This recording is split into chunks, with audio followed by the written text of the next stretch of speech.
Congress leader Rahul Gandhi की मशरिक से मगरिब के लिए 14 जनवरी को मणिपुर से शुरू हुई भारत जोड़ो न्याय यात्रा आज शाम मुंबई में खत्म हो गई।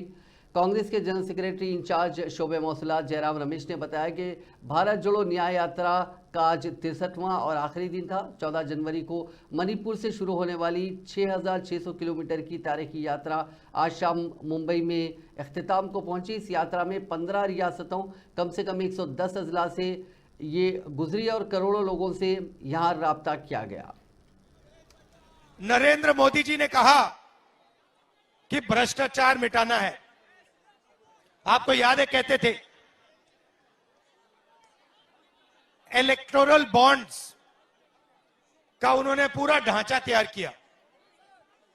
ठीक है, अब निकलता क्या है कि हिंदुस्तान की सबसे बड़ी कंपनियां इलेक्टोरल बॉन्ड के माध्यम से नरेंद्र मोदी जी की पार्टी को हजारों करोड़ रुपए देती है। करेक्ट, कैसे देती है मैं आपको बताता हूं। 4 तरीकों डोनेशन देते हैं और डोनेशन देने के एकदम बाद सीबीआई, ईडी, इनकम टैक्स की इंक्वायरी ठंडी हो जाती है। तो ये हुआ एक्सटॉर्शन। दूसरा तरीका, बड़े बड़े कॉन्ट्रैक्ट्स बनते हैं, सड़क के, पुल के,